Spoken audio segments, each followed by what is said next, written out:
Assalamu alaikum everyone. I hope you all are doing great. Welcome to my YouTube channel. Gold के technical analysis इस week के क्या हो सकते हैं? So we will see major fundamentals जो news आ रही हैं उसका क्या इम्पैक्ट गोल्ड पे पड़ सकता है, मार्केट किस डायरेक्शन में जा सकती है। इन सारी चीज़ों को देखने के लिए इन सारी चीज़ों के बारे में जानने के लिए आप वीडियो को एंड तक ज़रूर देखिएगा। Let's start from the daily time frame as usual. Daily time frame पर हमारे पास जो मार्केट स्ट्रक्चर है गोल्ड का वो बुलिश साइड पर है। हमारे पास जो ऑल टाइम हाई था वो 2530 का जोन था, आपको सबको याद होगा। यही चीज़ आपको बताई जाती थी कि अगर 2530 का जोन ब्रेक हुआ, जो कि लास्ट वीक में आपने देखा कि मेरे जो एनालिसिस थे वो यही थे कि अगर 2530 का जोन ब्रेक हुआ तो हमारा टारगेट होगा 2555 एंड 2560 का। बट मार्केट जो है उससे भी ज़्यादा आपकी बहुत ज़्यादा बल्कि बुलिश साइड पर जा चुकी हुई है। 2586 85 का इसने ऑल टाइम हाई एक नया बना दिया है। इसको मैं इस तरीके से मार्क कर लेता हूँ कि we have this all all time high. तो आपको ये ऑल टाइम हाई यहाँ पे नज़र आ रहा है, ठीक है। अभी ये जो गोल्ड ने इतनी ज़्यादा रेंज की हुई थी, इसको हम लोग यहाँ पे डेली टाइम फ्रेम का स्ट्रक्चर ब्रेक मार्क कर लेते हैं। प्रीवियसली हमारे पास ये जोन था, दिस वाज हमारे पास प्रीवियसली एक अच्छा रेजिस्टेंस एरिया था।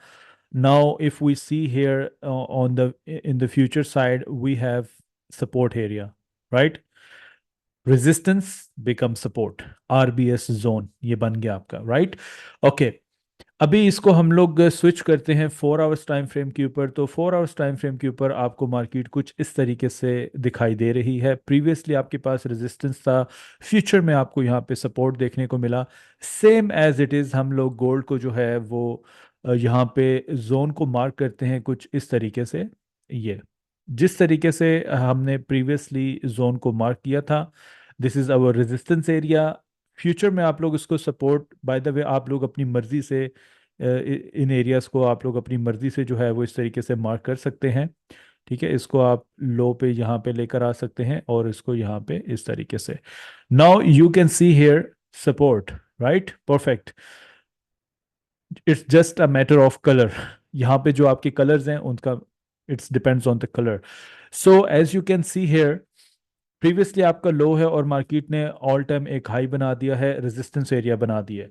Now we all waiting for the retracement, right. We all waiting for the retracement कि हमें यहाँ पे मार्केट जो है इन एरियाज पे हमें मिले तो हम लोग गोल्ड को यहाँ से बुलिश साइड पर प्ले कर सकें। तो जो कम्बिनेशंस है आप लोगों के सामने बिल्कुल एक क्लियर कम्बिनेशन है, यहाँ पे आप लोग देख सकते हैं इसी जोन के ऊपर। अगर हम लोग सिंपल जोन की बात की जाए तो ये लास्ट जो कैंडल है ये आपका सपोर्ट। इसका मतलब ये है कि आपको क्लियरली मार्केट की जो डायरेक्शन है वो बुलिश साइड पर नजर आ रही है। गोल्ड का जो स्ट्रक्चर है वो बुलिश साइड पर है। So now we all waiting for 25 35 30 का जोन। 25 35 30, राइट, ये 50 पिप्स का zone. In the middle, we had 2550. Why 2550? Let's switch to another lower time frame, a 1 hour time frame. अब 1 आवर टाइम फ्रेम पर आपको यहाँ पे क्या चीज़ देखने को मिलेगी? 1 आवर टाइम फ्रेम पर आप यहाँ पे देख सकते हैं कि किस तरीके से मार्केट ने यहाँ पे रेंज किया और रेंज करने के बाद मार्केट ने इसका ब्रेकआउट दिया और उसके बाद प्राइसेस आपकी बुलिश साइड पर चलेगी। It was pretty difficult for every one के हाई पे जैसे जैसे मार्केट जाती जा रही है, सेलिंग की ऑब्वियसली प्रैक्टिस की गई है and retracement, but retracement it's a very difficult task. Retracement जो होती है वो बहुत मुश्किल से मार्केट आपको मौका देती है कि रिट्रेसमेंट पे हम लोग उसको एग्जीक्यूट कर सकें। बट रिट्रेसमेंट पकड़ना बहुत, it's a very difficult task for everyone. तो anyhow all time high इसका लग चुका हुआ है। अब रिट्रेसमेंट के लिए क्या क्राइटेरिया है, मार्केट किस तरीके से आपकी रिट्रेसमेंट दे सकती है? मेरे पास जो अभी एक अच्छा सा जोन है वो आपके पास ये जोन है। इस एरिया का फर्स्ट अगर मार्केट टेस्ट करती है, यहाँ पे आपकी जो प्राइसेस बन रही हैं वो 2550 का लेवल बन रहा है। ये एरिया क्यों इतना ज़्यादा इंपॉर्टेंट है? बिकॉज मल्टीपल रिजेक्शंस इस एरिया से दी गई हैं, multiple rejections. 1 time, 2 time, 3 time, fourth time, fifth time और सिक्स टाइम मार्केट ने जाके अपना रेजिस्टेंस एरिया ब्रेक किया। Quite strong resistance zone. अच्छा, अभी इसको हम लोग जितना जूम करें यहाँ पे आप लोगों के सामने ये मैंने कर दिया गया, राइट। अभी आप लोग यहाँ पे देख सकते हो कि मार्केट ने जब अपना लेवल ये क्रिएट किया तो we have this equal lows. ये आपके equal lows means this is your area of liquidity. It means कि मार्केट जो है वो आपकी यहाँ पे आने के बाद, इस एरिया के अंदर आने के बाद मे बी अगर ये पुल बैक दोबारा करती है, because this is resistance area. First अगर ओपन होती है मार्केट और यहाँ पे आपको स्पाइक मिल जाती है, मे बी 2590 पे मिल जाए, 2600 पे स्पाइक लगा दे। I don't know and we never know कि मार्केट कितना बुलिश साइड पर स्पाइक लगा सकती है, 100 pips, 200 pips, 300 pips, it's totally depends on gold. Gold कितना ऊपर जा सकता है। अगर यहाँ पे आपकी स्पाइक लगा के मार्केट क्लोजिंग दे देती है और आपको छोटे टाइम फ्रेम पर यहाँ पे आपको एंट्री मिल जाती है, तो इस एरिया तक आप लोग इसमें अच्छी एक रिट्रेसमेंट ढूंढ सकते हैं। बट अगेन रिट्रेसमेंट रिस्की है। अगर आपकी इस तरीके से कंडीशंस फुलफिल हों तो बिल्कुल आप लोग रिट्रेसमेंट की भी सेल साइड पर ट्रेड को एग्जीक्यूट कर सकते हैं।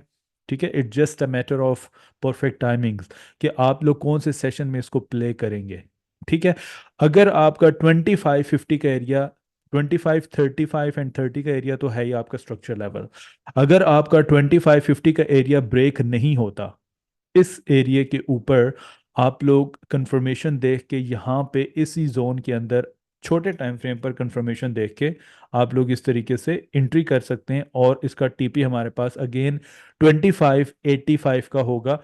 और मार्केट जो है वो आपकी मजीद जो है वो 2600 के लेवल तक जा सकती है। बहरहाल गोल्ड की अगर इसी तरीके से पेस रही आपके मेजर टाइम फ्रेम के ऊपर, like we have 1 hour time frame, तो होपफुली आप लोगों को ये बहुत सिंपल से एनालिसिस है, कब इसमें परेशान नहीं होना, just wait for the retracement.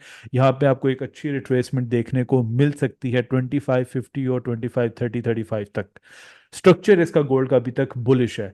जब तक कोई भी कैंडल आपकी इस लो के अंदर दोबारा 2530 के अंदर क्लोज नहीं होती, अगर 2530 के अंदर क्लोज होती भी है तो आपकी फिर मार्केट की डायरेक्शन 2480, उसके बाद 70, उसके बाद जितने भी आपके हायर लोज होंगे वो आपके टारगेट होंगे। बहरल फिलहाल अभी के लिए गोल्ड का जो स्ट्रक्चर है वो आपका बुलिश साइड पर है। मैं पर्सनली इस लेवल पे देखूंगा, अगर मुझे यहाँ पे एक अच्छी कंफर्मेशन इस तरीके से मिलती है छोटे टाइम फ्रेम पर, तो definitely I will try to execute my bullish trade setup on this level. But again confirmation, blindly हम लोग किसी भी लेवल को प्ले नहीं करते एज ए ट्रेडर। ये आप सबको पता है, हमेशा कंफर्मेशन देखी जाती है और उसके बाद एग्जीक्यूशन की जा रही होती है।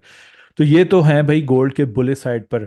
अब अगर मैंने आपको ये चीज़ बताई है कि मार्केट में यही पेस रहती है, तो गोल्ड अगर हम लोग इसको वीकली टाइम फ्रेम पर भी देखें तो वीकली टाइम फ्रेम पर बहुत सॉलिड इसमें जो है ना बुलिश साइड पर मूव देखने को मिल सकती है। मींस मार्केट अगर अपने इस लेवल पर आती है और यहाँ पे आपकी थोड़ी बहुत रेंज भी करती है, तो ये टारगेट जो है वो आपका इस तरह बुलिश साइड पर जाते जाते, सॉरी बुलिश साइड पर जाते जाते जो प्राइसेस हैं वो आपकी यहाँ से बहुत ज़्यादा जो है वो 2300 को भी टच, सॉरी 3000 को भी गोल्ड जो है वो आपको इस तरीके से टच करते हुए दिखाई दे रहा होगा इन फ्यूचर। अगर इसी तरीके से market higher high higher lows की कंटिन्यूएशन आपको देखने को मिली, तो ये जी अभी इस वीक के जो हैं वो गोल्ड की फोरकास्ट है। नाउ अगर हम लोग इसमें फंडामेंटल्स जाके चेक करते हैं नेक्स्ट वीक के, तो मेरे पास जो आपके ट्यूसडे वाले दिन कोर रिटेल सेल्स की न्यूज़ आ रही है एंड रिटेल सेल्स आ रहे हैं। अब ये प्रीवियस से थोड़ा सा नेगेटिव डाटा फोरकास्ट किया जा रहा है, तो अगर ये डाटा सिंपल इसको आपने देखना होता है यहाँ पे बॉक्स पे क्लिक करने के बाद, अब यहाँ पे देखते हैं तो प्रीवियस 5 मंथ्स का आपके पास डाटा होता है, तो इससे आप लोग एज्यूम कर सकते हैं कि जो लास्ट अगस्त का डाटा था वो एक जो प्रीवियस डाटा था, फोरकास्ट अच्छा किया गया था लेकिन प्रीवियस से कम आया था, तो इस दफ़ा भी डाटा जो है वो कम ही एक्सपेक्ट किया जा रहा है। मे बी अगर 0.4 से कम आ जाए तो स्टिल वो नेगेटिव ही कंसिडर, पॉजिटिव होगा बट इतना पॉजिटिव नहीं जितना वो फोरकास्ट किया जा रहा है, ठीक है, प्रीवियस से।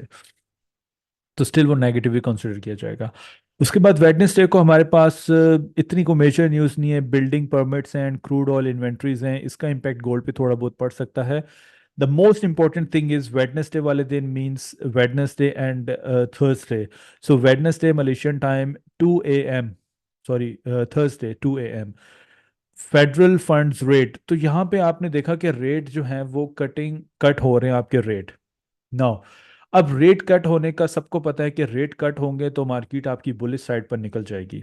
ये चीज़ मेरी याद रखिएगा कि बिल्कुल रेट कट होने पे मार्केट आपकी बुलिश साइड पर निकल सकती है, बुलिश साइड पर गोल्ड आपका जा सकता है, बिकॉज आपके जो मेजर इन्वेस्टर्स होते हैं, I mean definitely if we are increasing interest rate, obviously they will get profit, right, in very good rates. आप बैंक्स में पैसा जब जमा करवाते हैं तो आपको अच्छे इंटरेस्ट रेट अगर प्रोवाइड किए जा रहे हैं मंथली ईयरली बेसिस पे, तो आपको अच्छा रिटर्न मिल रहा होता है।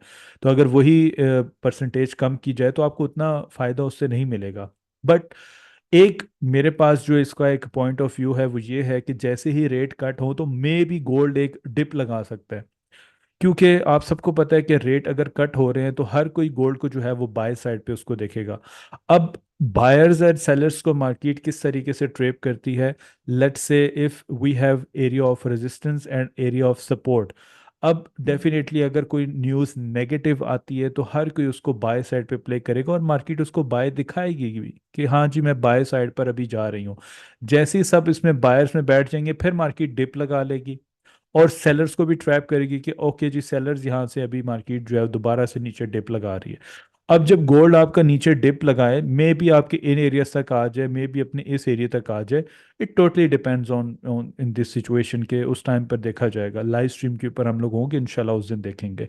तो लेट सपोज अगर इस डिमांड एरिया के ऊपर भी मार्केट आ जाती है 25 18 और 20 के जोन के ऊपर आ जाती है, यहाँ से प्राइसेस आपकी डाउन साइड पे नीचे की तरफ आ जाती हैं और इस एरिया के ऊपर मार्केट जो है वो स्पाइक लगाती है, तो यहाँ से भी एक अच्छी मूव जो है वो बुलिश साइड पर गोल्ड की देखने को मिल सकती है।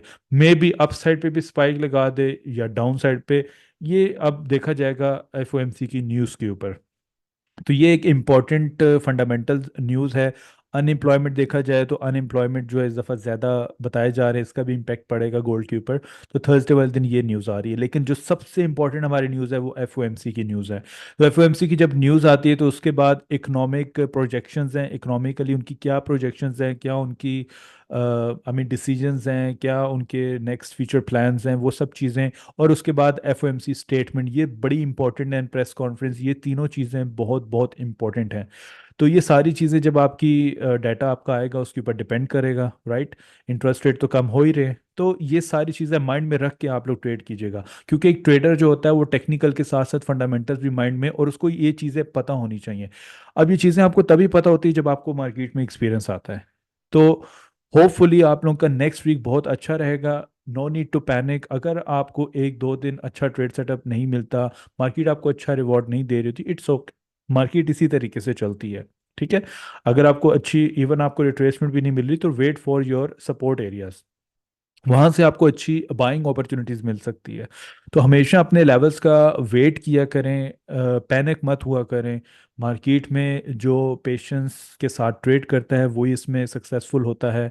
इसी वजह से आपको पता है कि 90% जो ट्रेडर्स हैं वो लूज करते हैं, ओनली 10% जिनके अंदर थोड़ा बहुत सब्र होता है वो इसमें से कुछ ना कुछ पैसा बना लेते हैं। तो होपफुली आप लोगों का नेक्स्ट वीक बहुत अच्छा गुजरेगा इंशाल्लाह ताला। अपना फीडबैक आप लोग ज़रूर दीजिएगा, कमेंट्स में आप लोग ज़रूर बताइएगा कि आपको जो वीकली फोरकास्ट के एनालिसिस हैं वो कैसे लगे हैं। अपना बहुत ख्याल रखिएगा, इंशाल्लाह ताला आप सबसे मुलाकात होगी नेक्स्ट वीक। इजाज़त, टेक केयर, अल्लाह हाफिज़।